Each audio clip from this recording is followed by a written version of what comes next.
Florida swampland before workers broke ground in April 1969. Now it's the dream destination for millions of people around the world.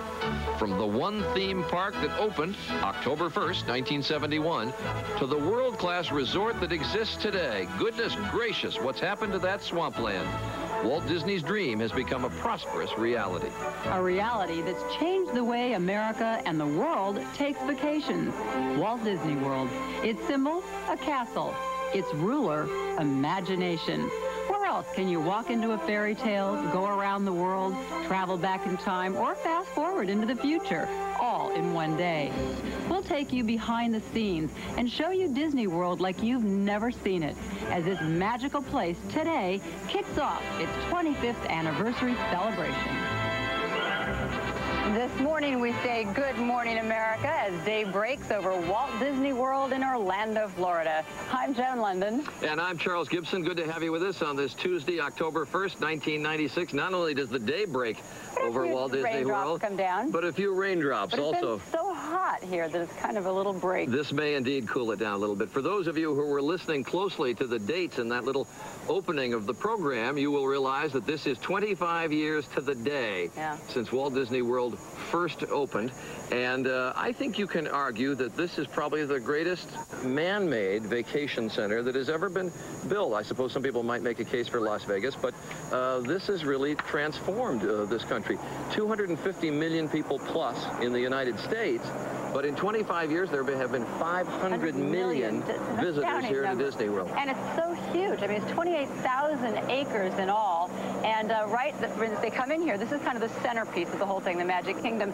And the first thing visitors really see is Cinderella's castle. Now, it doesn't usually look like that. It's 885 feet high, but they spent months transforming it into the world's largest birthday cake ever. And coming down here to help them kick off their 25th anniversary celebration gives us a chance to visit our corporate headquarters. Oh, yeah, that's right. We all now work for the mouse. Our new boss.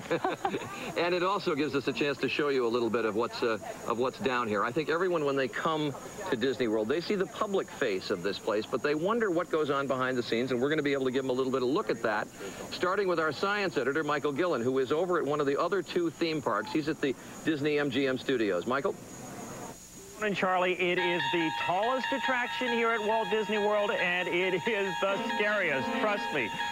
It is called the Twilight Zone Tower of Terror, and in a minute I'm going to give you a kind of behind-the-scenes peek at the incredible technology that makes it so spooky. But first, let's go to Joel Seigel at the Primetime Cafe just down the street. Joel, what's cooking? Michael, this place gives you a real taste of the 50s and meals like Mom used to make. In fact, all the waitresses here are called Mom, and they treat their customers the way they treat their kids. Just one of the innovations that helps Disney create the world's first theme park. Joel, you're late. Why are you always late for breakfast? Come on. Now to Bill Ritter. Bill? Joel, isn't it amazing how watching young lovers in Venice can turn even a hardened cynic into a romantic? There's just one catch, though. I'm not in Venice, Italy. I'm in Florida here at Epcot. You can see Epcot's well-known symbol there in the background. You know, you take a walk around this lake. It's really like taking a trip around the world and a peek into the future. I'm going to give you the grand tour. Also, I'll show you how Disney turns all this fun into high finance. But first, we turn to Spencer Christen, who is out there somewhere. Spence, where are you?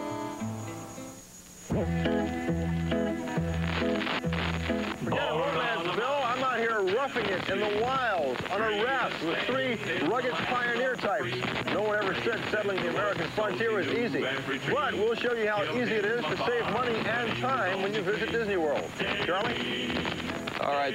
Thank you, Spencer. Spencer's going to be changing hats many times during this day. Also, Peebo Bryson and Regina Troop are going to be here to sing one of the most famous Disney songs of recent years. But we can't forget the news while we have some fun down here. And Elizabeth Vargas is still in New York, and she has the... In 25 years, Walt Disney World has grown, perhaps even beyond Walt Disney's wildest dreams. But where did the seeds of his vision come from? Well, Joel Seigel took a look at that, and he joins us this morning from the Primetime Cafe over at the Disney MGM Studios. Joel? Good morning, Joan. This 50s-style restaurant looks just like our kitchen used to. In fact, I even remember the Formica. But this wouldn't be here. None of this would be here were it not for the vision of one man, and I mean one man. When Walt Disney came up with the idea for Disneyland back in the 50s, the other 2 billion people in the world figured the only thing that made sense was what he wanted to call part of his park, Fantasyland. Luna Park, Coney Island, 1928. In the teens and 20s, amusement parks were palaces of light and places of dreams. But by the 50s, amusement parks and piers were hooligan hangouts and sideshow sleaze. You know, the old boy could be too sharp for an easy con like this. This was the 1939 World's Fair. The world had never seen anything like it. Breathtaking vistas, thrill rides that took your breath away, and science and technology exhibits that boggled the mind. 3, 4, 5. Why, he's almost human. Fairs drew huge crowds, but they rarely ran more than a year and never made money. Now, on a site of 240 acres near the city of Anaheim, we've begun to build Disneyland, the place. So when Walt Disney announced he was going to combine the two in a place no one had heard of, fair, amusement park, a place of hopes and dreams, facts and fancy, all in one. the world was sure he'd started to take after one of his cartoon characters, the one called Goofy. Disney risked everything building Disneyland, and it wasn't long after the world's first theme park opened in 1954 that the world saw the one real flaw in Walt Disney's dream. He didn't dream big enough. Here in Florida, we have something special we never enjoyed at Disneyland, the blessing of size. Disney World is twice the size of Manhattan Island. Part World's Fair, that's Epcot. Breathtaking vistas, science that boggles the mind. The Magic Kingdom is the amusement park. Old-fashioned thrill rides made new, made part of the theme, made magic. One other thing Disney World has done, once upon a time, parents took kids on vacation where the parents wanted to go. No more. Disney World has become far and away the biggest family resort destination in the world. One example, they serve close to 150,000 meals a day here at Disney World. And how many meals do you serve here? Almost 1,500 a day. Does that include second helpings? Not for you, big boy. Joan? All right, thank you, Joel. They got things here for the big kids and the little kids. But this street that I'm on right here, Main Street, a lot of people don't realize this is really modeled after Walt Disney's childhood home in Marceline, Missouri. And there's all kinds of little shops up and down this street. And right about halfway up the street, Charlie right now is in the Crystal Shop. Yes, indeed, Joan. This is the Crystal Art Shop, and this gentleman, Mark, is really practicing the ancient art of glassmaking. Now, when he is finished and a little color is brushed on, what he's going to have is this, the rose that was so prominently featured in Beauty and the Beast. You know, this place features old techniques in many areas, like this one, but it is really built on new technology. It is interesting how they take that science and technology that Joel was talking about, and they apply it to the business of having fun. And our science editor, Michael Gillen, really got an unprecedented look at all that as he toured Disney World. Michael, this morning, is over at the Disney MGM studios. Michael? Good morning, Charlie. You're absolutely right. You know, Walt Disney's imagination revolutionized the world of entertainment. But he wasn't alone, because all along he had the help of an unusual group of folks, scientists and artists who call themselves Imagineers. Well, we got a show for you today.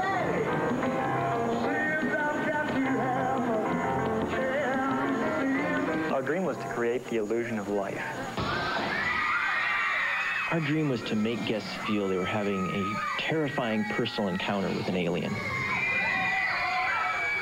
For the past 25 years, Disney Imagineers have stood out from the crowd, pioneering everything from lifelike robots like these U.S. presidents to brand new theater systems and special effects. Where do all these magical ideas get dreamed up? Here at Walt Disney Imagineering in Southern California, where you are about to see things that have never been shown to the public before. I I can't tell you about anything else. I would define Imagineering as a creative blend of art and science. This place is top secret, but Technical Chief Bran Farron let us peek at 2 special effects that aren't in the theme parks yet. Michael, this is a vortex generator, and what it's designed to do is give you the effect of a meteorite striking the Earth. Oh, boy. The secret is a giant bellows. When squeezed, it blows out a huge high-speed smoke ring. Add a flash of light, and poof, you have a fake meteorite. Okay, Bran, what now? Michael, I'm not really here. I'm coming to you as a live miniature 3D hologram. I'm really in the next room. Hey, watch it. You're right. Holograms have feelings, too. The secret here is, well, Disney wants to protect its patent and preserve the magic, so all I can say is it involves real diamond dust and Hubble telescope-type technology. As this millennium draws to a close and the 21st century approaches. We also found out why all those robots seem so real. Who killed the Witch of the East? Was it you? They're called audio animatronics, and each figure is capable of no fewer than 50 separate movements. So these knobs control the shoulders? Yeah, that's correct. And it's by utilizing these different movements in sequence that create the illusion of life. Finally, we got a peek at a computerized safari Jeep that can simulate a really bumpy ride. Part of a new theme park being built called Animal Kingdom. Trust me, this is no ordinary zoo. We wanted to tell a story about our fascination with the animal world. We're dealing with live animals, fantasy animals, we're dealing with dinosaurs, the whole spectrum. If that sounds like a wild and crazy idea, well, Vice President Marty Sklar says it's because at Imagineering, we take the position that no idea is a bad idea. And we want everybody to say whatever's on their mind, whatever they're thinking. I think if you had vents all around the theater behind you... Imagineering a new attraction always starts with brainstorming. Let me remind you what the storyline here is. Coming up with a plot, scene by scene, as though it were a movie. Then comes the cast of characters, and the idea starts taking shape. In clay, in foam, in very credible three-dimensional realism. 2,200 Imagineers, architects, painters, electrical engineers, using the latest equipment, from CAD/CAM computers to laser-powered jigsaws. What we do is literally invent the future of storytelling and therefore invent the future of the entertainment business. So, what will Disney World look like in the future? Well, they wouldn't tell us that, but odds are this quirky band of dreamers will make a splash, create a smash hit, and light up people's faces. Their inventions might even spark the imagination of some future Imagineer. And to show you how ingenious these Imagineers are, they have earned 80 patents over the years with 20 more pending. And in a little later in the show, I'm going to show you how they've put that ingenuity to use in the most scary way. Hint, it's right behind me, and it's called the Twilight Zone Tower of Terror. Charlie?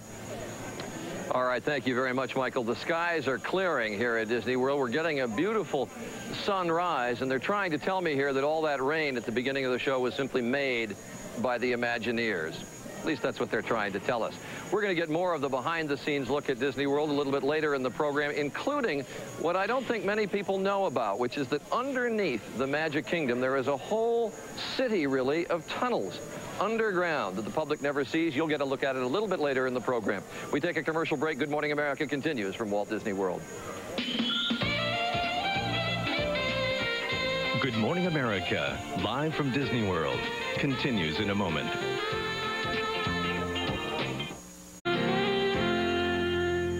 Hi, I'm Kevin Miles from Findlay, Ohio, and we're the Voices of Liberty at Epcot. Good morning, America.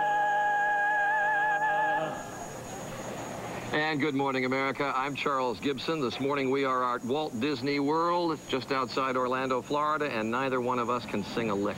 That's right. Good morning, everyone. I'm Joan, Lunden. It's Tuesday, October 1st. We're actually right on Main Street in the Magic Kingdom as Walt Disney World gets ready to kick off its 25th anniversary. So many people have visited here, and I suspect most people know exactly where we are standing, because right behind us is really the signature building of Walt Disney World. It is the icon that sort of everybody recognizes. That is Cinderella's castle, but you wouldn't recognize it. Look like it now. Right. You wouldn't recognize it today because they've gussied it up as a big birthday cake. 25th anniversary, but 26 candles. You know why? One to grow on. One to grow on, just like everybody puts on their kids' birthday cakes. That's what they've done. And they gave me the recipe. Here it is. It took 215 gallons of paint and 1,110 feet of balloon tubing. But, of course, they need a big cake. They invited about 100 million people. All the people who have visited here in the past. That's right. Can they come in for years and years and years. Can they come in for free? No, I think it's BYOM. Bring your own money. But it is an interesting phenomenon. People do come here, and a lot of people come and come. They return, they return, they return, they return. And we're going to be talking fairly soon to some of the super fans of Disney World. And few people, I don't think, realize how much goes on to just make this all happen. And we're going to show you a day in the life of Disney. It takes a lot of muscle as well as magic, and we'll show you how it all comes together kind of behind the scenes. But meanwhile, you know, this is 28,000 acres, so we're all over the place. And over at Epcot Center, Bill Ritter is in Italy. Hi, Bill.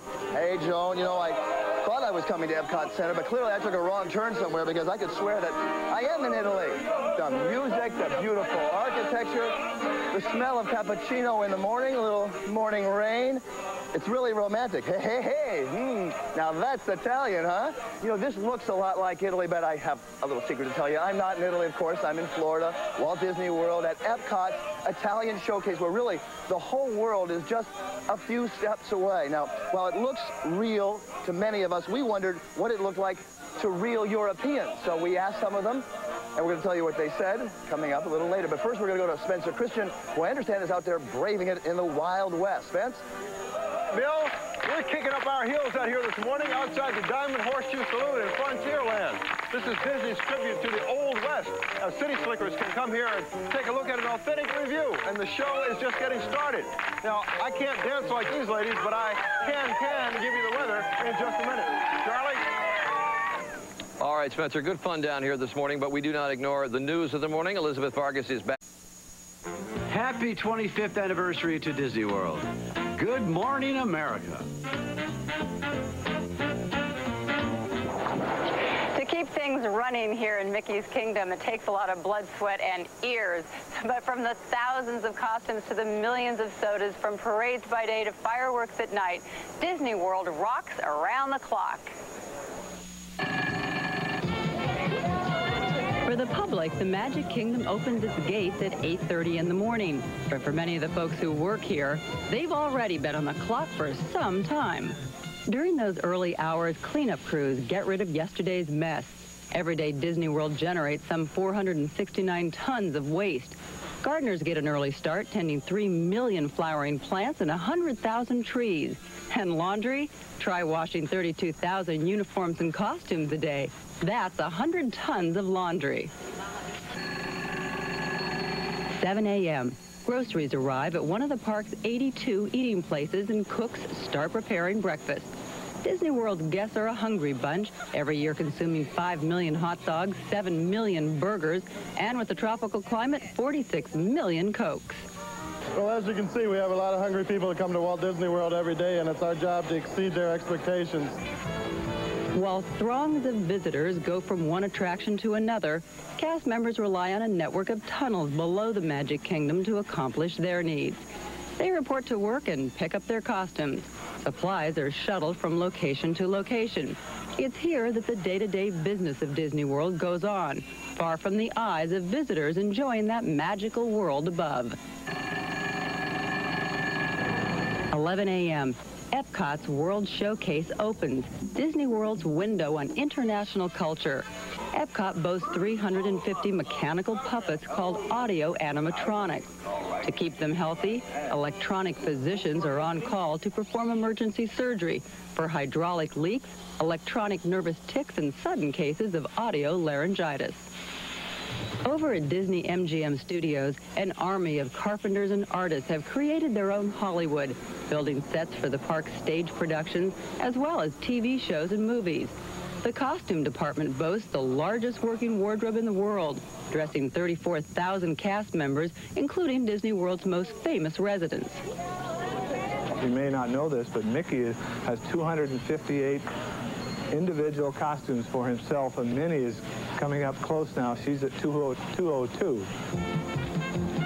Toward the end of the afternoon, as visitors start leaving the park, pyrotechnic specialists fine-tune the nightly fireworks display. Illumination 25 uses $7,500 worth of explosives every night, making Disney World one of the country's largest consumer of fireworks. Just another example of going all out to impress even the most hard-to-please visitor. How can we exceed our guests' expectations? How can we do it better and better and better? And each time they come here, how can we amaze them and really create the magic for them that they expect?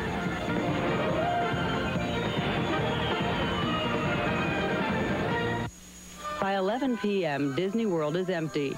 The cleanup crews arrive, and hi-ho, it's off to work they go. Another day begins.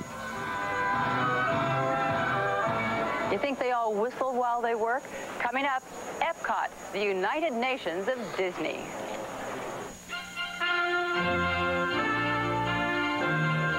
Good Morning America, live from Disney World, continues in a moment.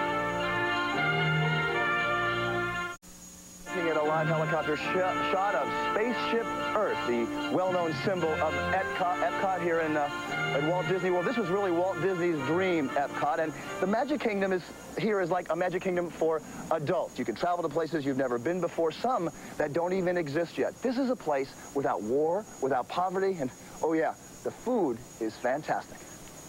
A planet that has Jell-O pudding all over the place, you see.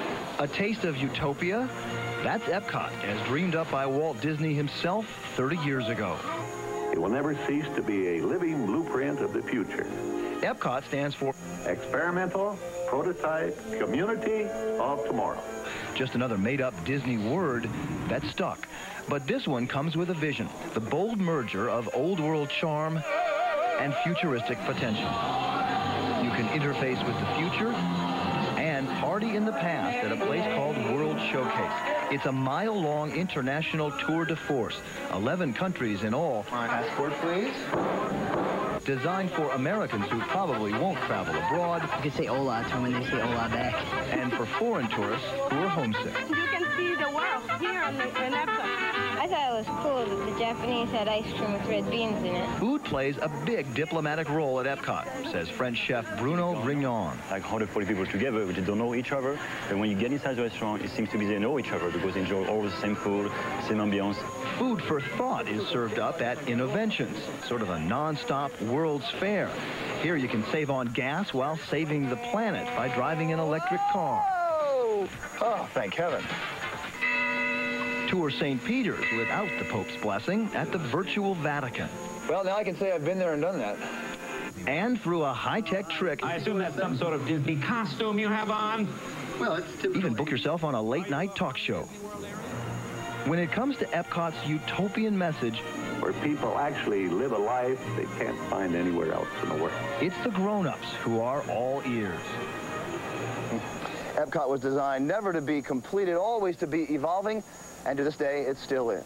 Still ahead, a Disney World survival guide, how to beat the crowds and save some bucks when Good Morning America continues.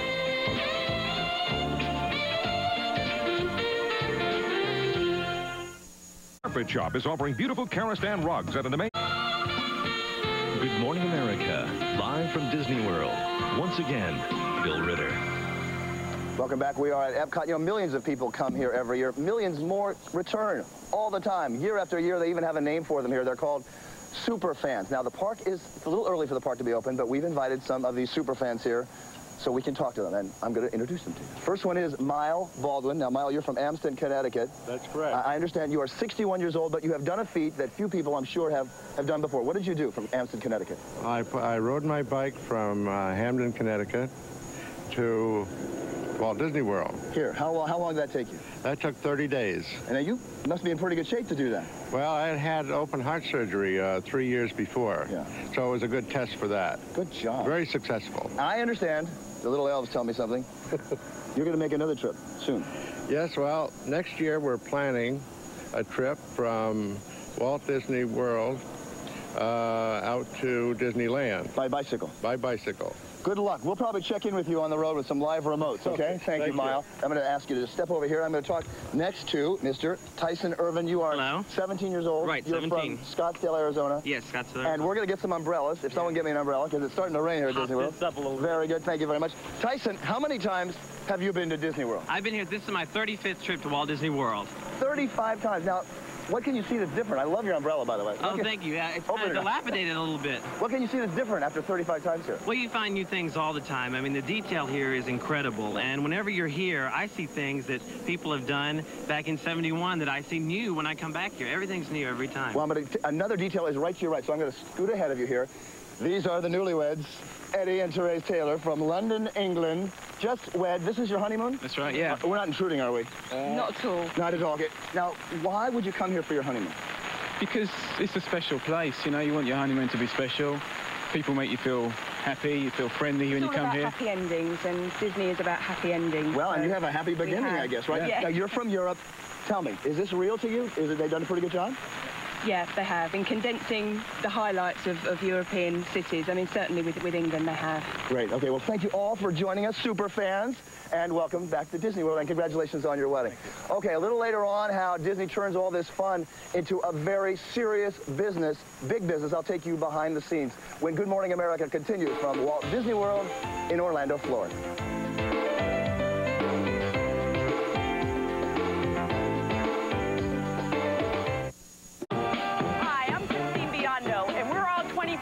Plus cast members of Walt Disney World Resort. Good morning,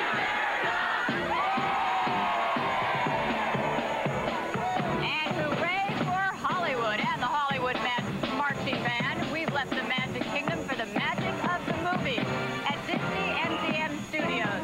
From Snow White and Seven Dwarfs back in 1937 to the Hunchback of Notre Dame, Disney really found a place in Hollywood, and now, okay, we'll stop. Thank you very much.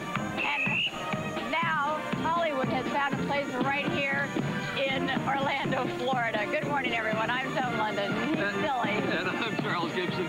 It is Tuesday, October 1st, and we are here to celebrate the first day of the Walt Disney World 25th anniversary celebration. It is extraordinary. 25 years ago to the day this place opened, there was one theme park. There were 2 hotels. Two hotels. Yep. Now 3 theme parks, Waterlands. There are 25 resorts. You know how many people this place employs? How many? 40,000 people. It's incredible. And you should know that this is more than a theme park, the Disney MGM park, because it's also a real working motion picture, animation, and television studio. And here, the visitors can go and they can see Disney animated classics of the future while they're still on the drawing board. But you do get a sense of the past in Hollywood. There's a lot of actors around here. The never-weres, the wannabes. A lot of actors. The dried-up damsels feasting on dreams of celluloid lore. Oh, I like that. On. But don't. Anyway, well, there's a lot of us that are on the move. Michael Gillen, he took what is known as the scariest ride here in Disney, and he's going to show you the technology behind the terror. And also, Spencer Christian, he's gone from Frontierland. I think he's now over in Germany. Spencer? Guten Tag, Joan and Charlie. Yes, I'm at Epcot's German Showcase. And just in time for Oktoberfest. And yes, there is a beer garden here. We'll show you around in just a minute. But first, let's go to Bill Ritter. He's in Epcot's Italian Showcase. Bill? There's a music, sailing music with a boat in the background, dockside here at Lake Epcot. We're here. Look at that rainbow. Is that unbelievable? Little rain, but comes a rainbow. It's a happy place to be. And did you ever wonder what it would be like to actually work here at Walt Disney World? You know, the workers aren't even called workers. They're called cast members, and they're always so happy, or so it seems. Well, how does Disney do it? I'm going to show you, take you behind the scenes and show you how it's done. How does Joel Seigel do it? He's about 3 miles away at MGM Studios. Joel? Thanks, Bill. This is the Primetime Cafe. Celebrates the 50s and celebrates television. Great years for television. The 50s, great years for Disney animators. They turned out true classics like Cinderella and Lady and the Tramp. Hard to believe Disney almost quit animation. Joel, I can't believe you have your elbows on the table. I'll have the whole story later on, Charlie.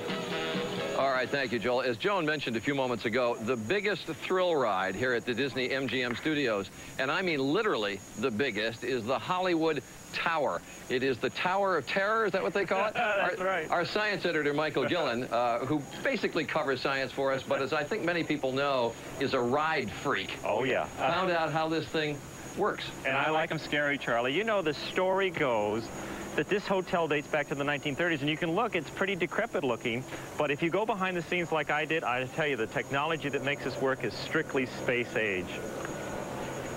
Welcome to the Hollywood Tower Hotel. Stepping into these elevators is like stepping into the Twilight Zone. But don't worry, behind the scenes, Disney Imagineer Rod Kurihara says everything's under control. It takes over 100 computers to control this ride. 100? Yeah, in fact, that's even more processing power than they have on the space shuttle. Like NASA, if one computer goes bad, there are backups for safety. And at Mission Control, technicians keep an eye on the ride, especially those crucial elevator motors. Michael, this motor is over 200 times more powerful than an ordinary elevator motor. Yeah, I can feel the whole building shaking, Rod. The elevator motors are at the top of the tower. There's a steel cable wrapped around a huge computer-controlled drum. If the drum spins one way, it pulls the elevator up, leaving your stomach behind. If it spins the other way, it pulls the car down. 13 stories in just over a second, faster than a free fall.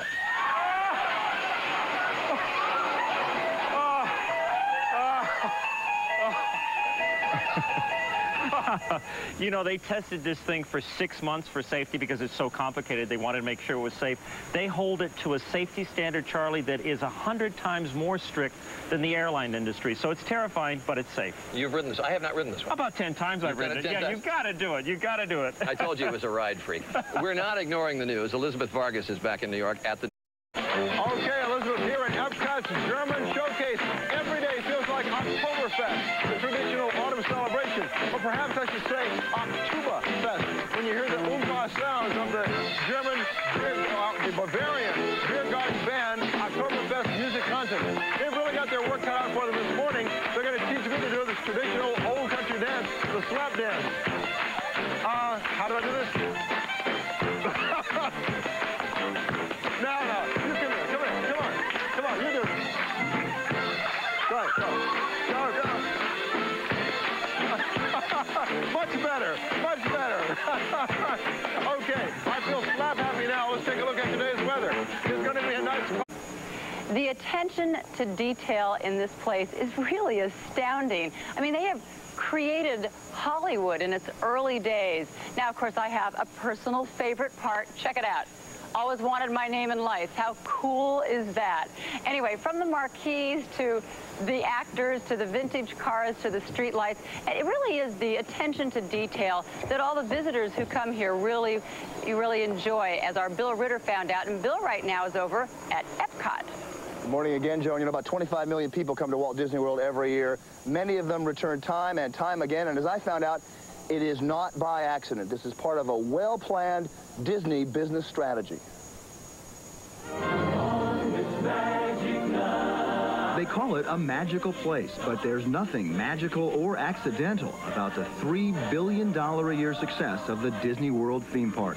Everything here, it seems, is by design, from the look of the costumes to how people wait in line, from the constant presence of Disney's animated film characters to the strategic location of the gift stores.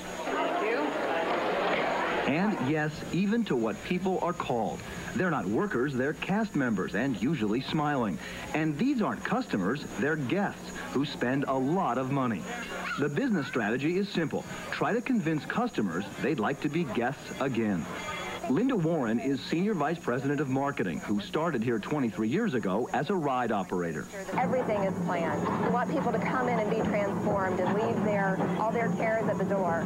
And so we just want to transform them as soon as they come in. Congratulations and welcome to your first day here and to traditions.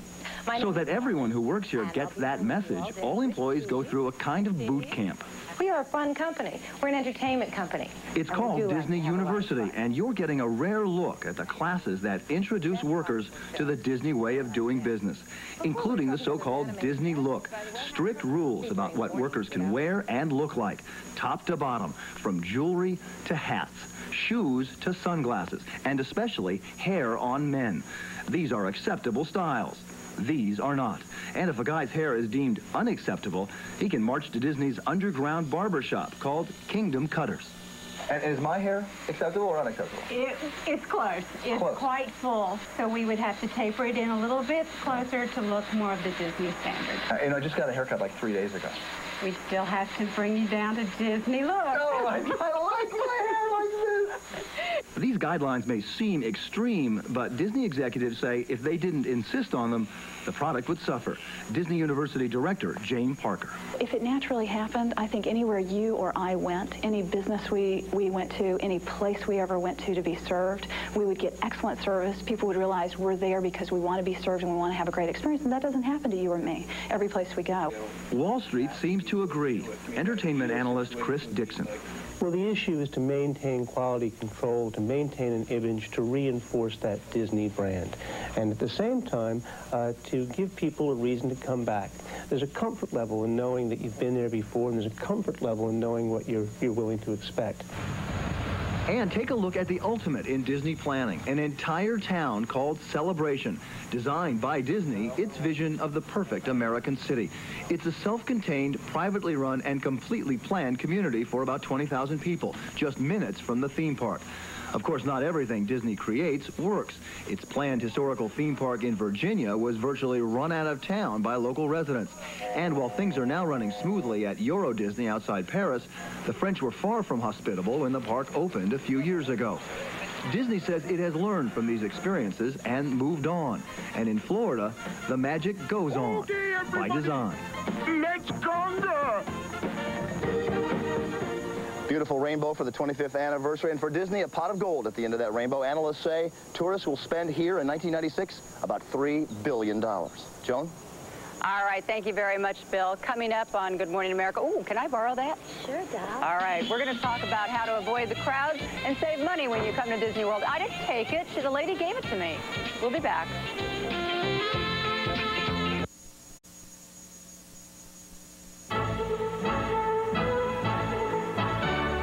Good morning, America. I'm Charles Gibson, as I hope you know by now, in Walt Disney World, where we are here to kick off their 25th anniversary celebration, which will be going on for 15 months every day. And so many people have visited this park feel nostalgic for it. We have cameras everywhere around Walt Disney World, and we thought we'd give you a little visual tour.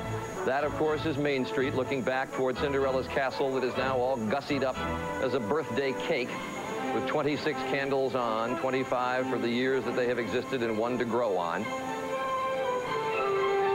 And there is a shot of the area called Rivers of America, where normally the paddle boats are moving around in the water. I'm sure many people have taken that ride when they have visited here. That's in the Magic Kingdom theme park.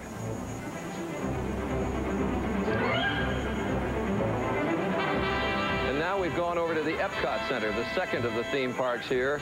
And that is a shot from the World Showcase, the national pavilions that surround the lake over towards Spaceship Earth, which is really the signature building in the middle of Epcot. And that is a helicopter shot of same. Pulling back. We've had a little bit of rain here this morning, but it's clearing now. And this is the third theme park, the Disney MGM Studios. That's the Hollywood Tower, the Tower of Terror that Michael Gillen gave you a tour of a little bit earlier in the program, showed you how it works, and you see the beginnings of the crowds that are beginning to come into the park that opens at 8:30 in the morning. Little visual tour there. That takes you around a lot faster than the monorail will move you around, and we visited there all three of the theme parks here at Disney World. In this half hour, we're going to be talking to Michael Eisner, who is Chief Executive Officer of the Walt Disney Company. We're also going to tell you an interesting story about how the Disney Company almost abandoned what is its bread and butter. It is known for the animated movies, obviously, and a few years ago, Disney almost got out of the animated movie business. And Joel Seigel will tell you what happened in just a few moments. Also a song from Peebo Bryson and Regina Troop, one of the signature Disney songs, this one from Aladdin. But first, we check up on the news of the morning, and Elizabeth... With Spencer, who's there with a troupe of his own acrobats. Yes, Yes, that's right, Elizabeth. I'm in a very exotic place. I'm in the land of China right now at Epcot, and I've got some amazing acrobats with me. Let me show you what they can do. These are the Puyan Acrobatic Troupe. They have been performing since they were very, very young. Members of this group begin their incredible balancing act as young children, and they train for more than a decade. The members of this group are from the Henan province in central China. Each year, new members join, and they leave their homeland to come here and dazzle the Disney audiences with their gravity-defying feats. Unbelievable, the Puyan Acrobats. Now we're going to table that act, and I'm going to step into my role as weatherman. Take a look at what's happening around the country. It's going to be a... Next, the rise and fall and rise again of Disney's vital animation business, as Good Morning America continues from Disney World in Orlando, Florida.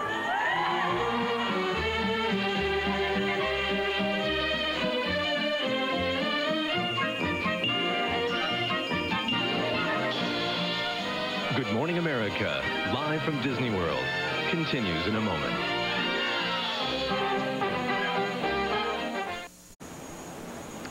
Students of the movie business know that Disney's involvement with animation actually began in 1928 with a short called Steamboat Willie that starred a mouse of some prominence.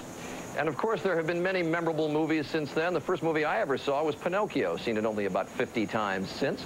And the Disney people have been very much involved with animation ever since. But was a time when the Disney people almost abandoned their involvement in animated pictures. Joel Seigel is over at the Disney MGM studios to tell you what happened. Joel? Charlie, if you grew up in the 50s, and I know you did, this looks just like home. And if you grew up in the 50s, you grew up with Disney animated characters. But yes, there was a time when Disney came this close to quitting animation. And it wasn't that long ago. Magic mirror on the wall. Who is the fairest one of all? Say bird.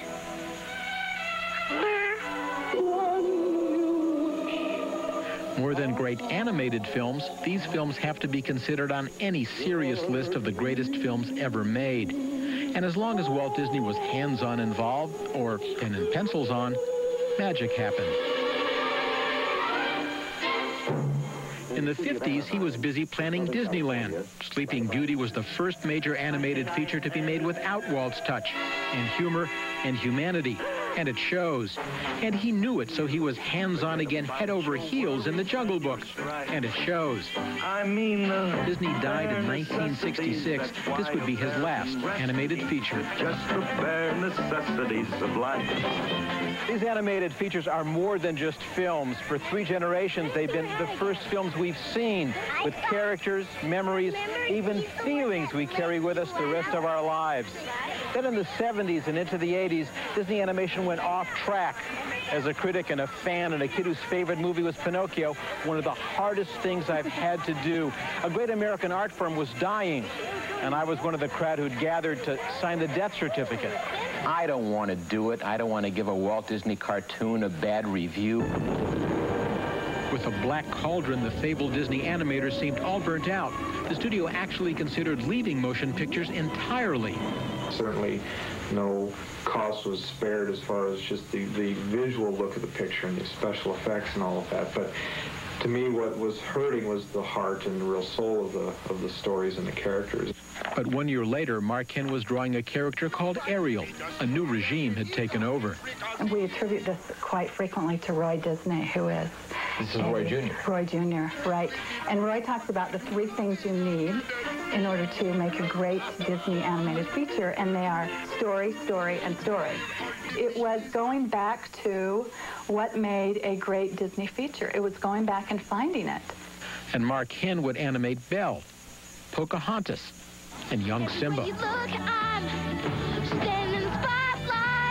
The Lion King is the top-selling video cassette of all time.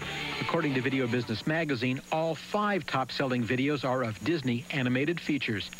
Barely 10 years after the studio came close to closing its Burbank studios, a new animation facility at Disney World is producing its own animated feature. The renaissance in animation means new characters for the theme parks. The magic is back for another generation, at least.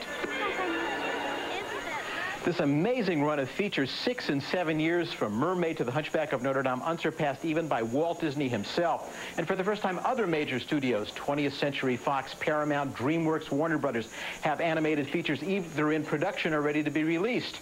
The reasons for the Renaissance really are story, story, and story. Of course, a little genius never heard either. Charlie? All right, thank you, Joel. This park, Walt Disney World, looks much the same as it did when it opened 25 years ago, or at least parts of it do, but my goodness, how Joel has changed. Since 1985, that clip looked much different. When we come back, the Chairman and Chief Executive Officer of the Walt Disney Company, Michael Eisner. Have a chance to talk with him when Good Morning America continues. Stay with us. Morning America continues. Once again, Charles Gibson. For those of you who have done it, you know how hard it is to throw a birthday party and invite, say, 12 6-year-olds. It is a big proposition to do all of that. Well, can you imagine giving a 15-month-long birthday party and inviting 100 million people? That's what our next guest has done. He is the Chairman and Chief Executive Officer of the Walt Disney Company, Michael Eisner. Good morning. You're going to be here to meet all of them when they show up, right? It's actually easier to have six-year-olds than it is to... it's easier to have 100, right. You run this place. Do you have to stand in line when you get on the rides? I don't have to, but I do often. Do you really? We like to see what it's like when it's hot and humid and people are tired. My children let me know when the lines are too long, and I hear about it. And the other thing that's so frustrating, do the characters talk to you? When they're in character? Never. Never? Never. Not even to you? I have been in a limousine with Mickey Mouse going to the White House when we were driving around the block about 3 times, that I kept saying, I know you're in there. Are you a man or a woman? Is it hot in there? Say hello to me. Right. Nothing. I said, look, I'm the chairman of the board. I can change the rules. Speak to me. Still won't do it. Zippo. Nothing. That's funny. 25 years ago, actually more than that, when they first started buying land, and Walt Disney had this image of building this theme park because he was so landlocked in California, didn't have enough land, couldn't have afforded it. People said it won't work. Central Florida, you're not near the beaches, it's swampland, can't happen. Why do you think it did? Why do you think it worked so well? I think his attention to detail, even though he didn't live to see it open, he had left a culture and a philosophy for excellence, for guest service, for fun, for... he knew he wasn't curing cancer. We were just going to have a good time, and his landscaping concepts, and it just is done really well. It is a phenomenon. I was saying earlier, I suspect it probably is the most phenomenal man-made vacation resort that's ever existed.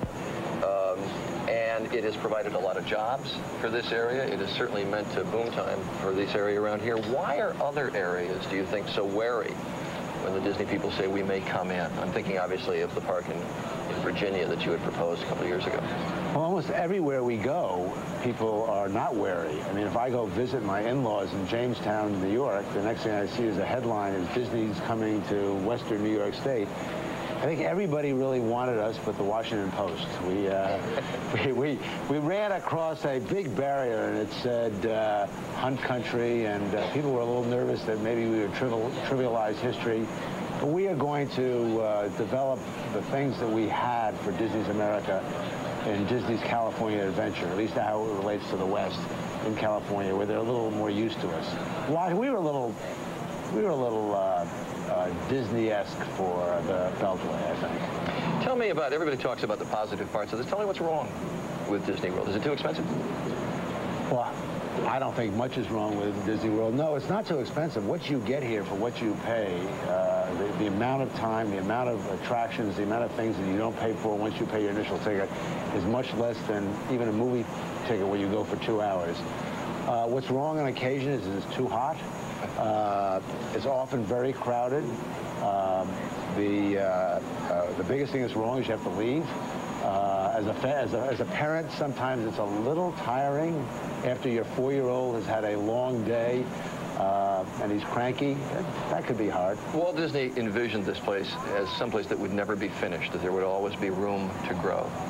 Is there an economy of scale here? Can it get too big? Well, I've been here about half the 25 years, and I think we've more than doubled it. We've, I don't know, put $3 or $4 billion in the ground. We've opened up maybe 19 hotels, 2 theme parks, 2 water parks, Celebration in Newtown. I think you've talked about a little bit the Disney Institute, which was inspired by Chautauqua in western New York State. No, I don't think it can get too big. It can get too sloppy. It can get too badly done. It can get, the cast members can get too surly, none of which happens. But I don't think it's too big. I mean, we have a land size that gives us a palette on which to draw that is wonderful. We don't have to worry, for the first time in my life, we don't have to worry about, can we get that piece of land, and is there going to be a building right in front of it in 3 years? Your favorite ride when you're down here? Oh, geez. I think the last one we do always... the newest. The newest. It's like your last child. Yeah. That birth is always nice. Sure. Michael Eisner, good to be here. Nice to talk to you. Thanks for being with us. We take a commercial break. When we come back, Peabo Bryson and Regina Troop with a song that I think you'll recognize. Good Morning America continues after this. Besides all the wonderful animated classics in the theme parks, it's the Disney tunes that we all remember. And right now you're going to hear one of the best by Peabo Bryson and Regina Troop, A Whole New World from the movie Aladdin.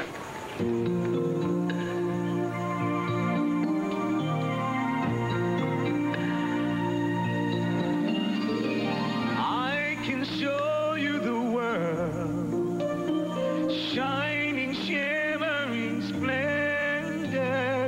Tell me, princess, knowing did you last?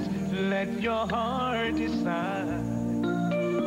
I can open your eyes, take you wonder by wonder, over, sideways, and under, on a magic carpet ride.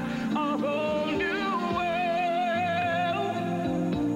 a new fantastic point of view. No one to tell us no, or where to go, or say we're only dreaming. A whole new world, a dazzling place I never knew. But now from way up here, it's crystal clear that now I'm in a whole new world with you.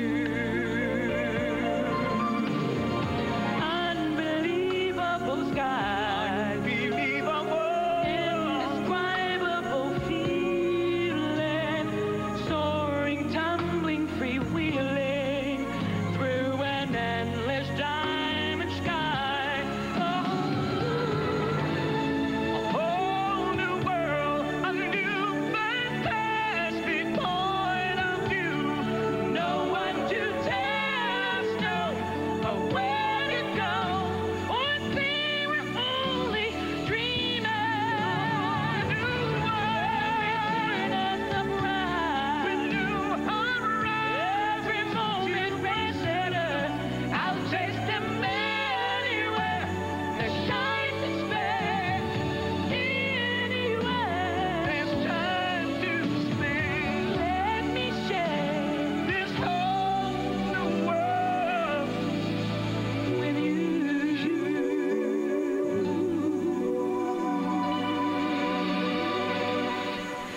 A whole new world.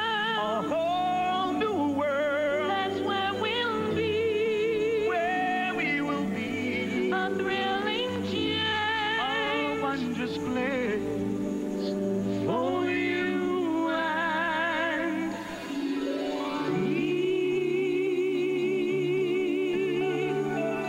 Ooh, yeah. We'll be back with more live from Orlando, Florida, and Walt Disney World's 25th anniversary celebration in just a moment.